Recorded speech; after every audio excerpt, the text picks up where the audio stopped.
My plant lover friends, today I want to share with you a very special herb. This is one that grows all over the world and is very gentle and very safe. It has a variety of aspects it's been used for in medicine. It's been studied super heavily and it's quite abundant. So I'm going to talk to you today about self-heal. This is Prunella vulgaris, and this powerful little plant has such a gentle mucilaginous taste that works for all kinds of things, from gingivitis to wound healing to antiviral properties to allergies to immune supportive properties. And because it tastes so gentle, you would never know that it could be useful for all these things. Plus, with a name like self-heal, this is one of those empowerment herbs, one of those herbs that is a plant medicine for the people of the modern age as much as it was for the people of the past. So let's dive deep into self-heal and look a little bit more at some of these gentle herbs like this and how they can be used as medicine.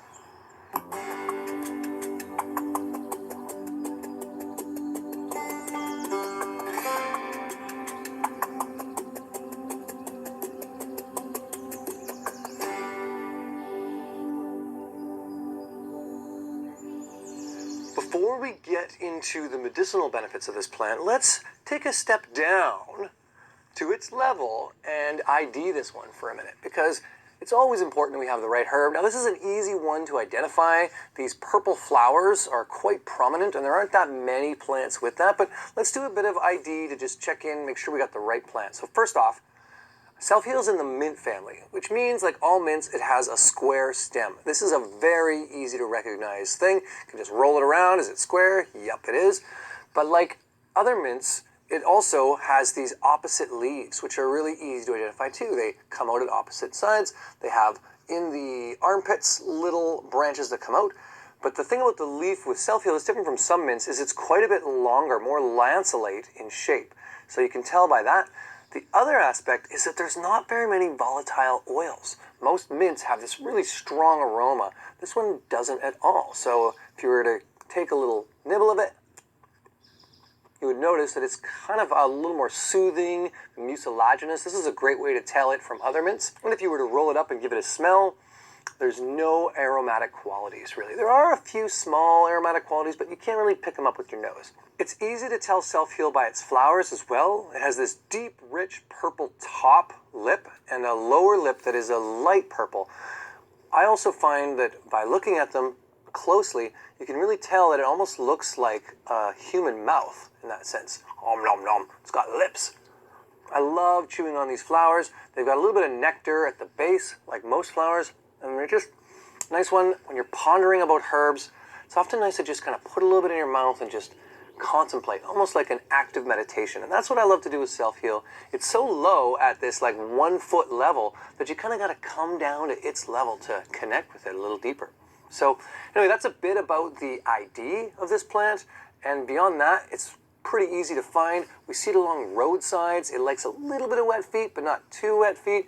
It loves that disturbed soil, which is one of the reasons why it's all over the planet. We see it in Asia, we see it in Europe, we see it here in North America. This one, Prunella vulgaris, actually came from Europe to North America, one of those people plants that traveled with us. But there's another one here, Prunella lanceolata, which is actually indigenous to this part of the world. So we see a lot of native use of this plant as well as Western and Asian use.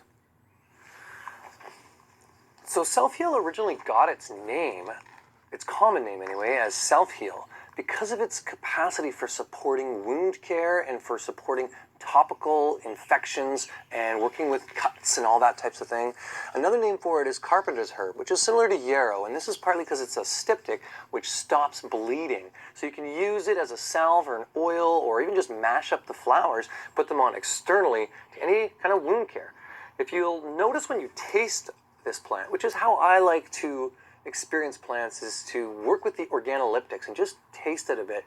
You'll notice it's got a soothing, mucilaginous, cooling effect, which really shows that it works with reducing heat in the system. So it's an anti-inflammatory. Part of the reason it works on skin issues like that is because it's got that anti-inflammatory effect. We'll also notice with this that it's going to pull the redness out of inflammation, like psoriasis and eczema. I know a number of people who have had some kind of like autoimmune type rash or eczema that have used self-heal oil or salve on the skin, and it's been really beneficial. But just like our skin is inflamed or can be inflamed, so can our internal digestive tract. So here's another gentle herb with that mucilaginous quality that soothes inflammation internally. So this has been used for things like Crohn's, for irritable bowel, for any kind of inflammatory issues in the digestive tract, especially things like ulcers or people who have taken too much aspirin or Tylenol or acetaminophen or that kind of thing, and they get that inflamed gut. This is a great herb for that. I'll also say that because our society is naturally got inflamed gut, this is a powerful, gentle herb that almost anybody can work with if they're eating a modern Western diet or some analog along that. So self-heal becomes a real empowerment herb for everyone. And it's so safe. That's what's just so great about this herb. It's so gentle, it's so abundant when you find it in places like this all over that you can really start to just work with this at your own pace without any issues or counterindications. The only counterindication with this one, which is very similar to a lot of herbs that have any kind of slight diuretic quality, is that if you're on a high load of blood thinners, you need to be monitoring that regularly, because when you naturally have a diuretic, it's going to naturally lower the blood pressure. So we want to just make sure that those are the only people that I would say, hey, if you're on blood thinners, diuretics, make sure that you're just monitoring that alongside working with herbs like self-heal. Otherwise, old people, young people, any people can work with this herb. So even though this herb has a fairly gentle flavor, there is some really useful and interesting chemistry in it. This has been studied quite heavily because of some of the claims and some of the ways in which it's helped heal people. So I'm going to talk about the chemistry for a second. Not that chemistry makes a herb, but it's part of our understanding from a scientific perspective how a herb might work. So in this case, there's a lot of what we'll call immunomodulating polysaccharides. These are similar to what's in the medicinal mushrooms and similar to what's in the things like astragalus and echinacea. So we see that in here. We also see things like rosmarinic acid and oleolenic acid and a couple of other oils and things like that. We'll also find in a plant like this, there's phenolic compounds and tannins and a bunch of this type of chemistry, flavonoids, all these kinds of things that are mostly gentle on the body, but they have that overall immune support. So that's going to give us a bit of an indicator of how this might be used in the body and some of the ways that we can use it as medicine. Now, like I said, it's been studied very heavily, so we actually have a lot of scientific literature to back up the claims for self-heal, which I love because it gives that other lens that makes those people who aren't just looking at the folklore really start to dig deeper into plants like this. So first off, one of the big ones that's been shown is its ability to stabilize blood sugars. It's actually been done in a way of working with mice and lab animals. Unfortunately, this is how a lot of these studies are done. But you know, with high glucose induced mice, this herb had the ability to reduce oxidative damage and stabilize the blood sugar. We've seen that in people too who drink it as a tea, and so that's just a great way it can be used as a medicine. But also we see allergy response. Same thing, it's been studied to look at allergy response to calm down that inflammatory cascade in allergy response in lab animals, and I've seen this used as a tea by a number of people. One of my favorite ways is just to drink this as a tea. I'll add it to things like nettles, maybe some yellow dock, maybe some other things that are going to help calm down allergy response like skullcap and reishi and these kind of herbs, and I'll drink it during allergy season. I've done this a little bit, but I've seen good results from just drinking this tea to calm down that kind of upper respiratory tract allergy infection. The real reason that it works that way is because it has a deep level of supporting the lymphatic system. So it's been used for a number of different types of lymphatic issues. And I think this is one of the biggest magical pieces of self-heal, is its capacity to support the lymphatic system. And most people don't give the lymphatic system enough credit. It's really our back alleys that remove toxins from the body. Any kind of damage that happens in the body, it all ends up in the lymphatic system as like the garbage way that kind of moves it out of the body.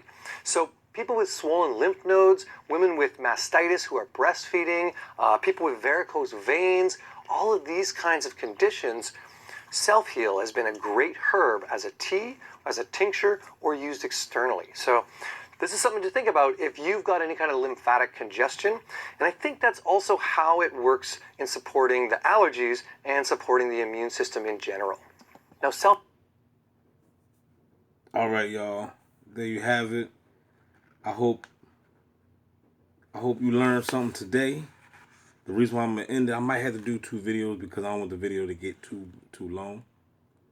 As it's going on 11 minutes right now. So I encourage y'all to go ahead and get yourself some self-heal, baby. I ain't open mine yet. Prunella Vulgaris. That's how you pronounce it. Self-heal, baby. Go and get you some. Actually, it tells you too it says that this is really good for men. So if you're a man watching this, it has a lot of benefits for men. It's almost like I'm not saying that women can't use it, but I'm just saying what it said. So for all the men out there, want to heal your body, go ahead and get yourself some self-heal, player. self-heal's been used all over the world, and one of the things that is both in... Don't forget to like, share, subscribe. My new channel, Herbal Life, where we talk about nothing but herbs. Chinese medicine and in First Nations historical literature was its capacity to support liver and kidneys, to take the heat out of the liver, work on that detoxification process, and move toxins out of the body. It's shown to not really pump the kidneys, but to give more energy and vigor to the kidneys, to kind of energize that part of the world in our bodies. And from a TCM, Chinese medicine perspective, the kidneys are really related to bone and teeth health. One of my favorite herbal mentors, Matthew Woods, talks about how potentially it has the capacity to support protein metabolism. And what happens in most people that have bone and teeth issues is there's a weakness in the kidneys related to too much protein, and in the liver and detoxifying too much protein. So the concept he brings into awareness is that it helps to metabolize that protein better, and the protein often binds to calcium as it moves out of the system, therefore leaching calcium out of the body. So for just our general metabolism, for supporting the liver and the kidneys, this might be a great herb to work with in that way.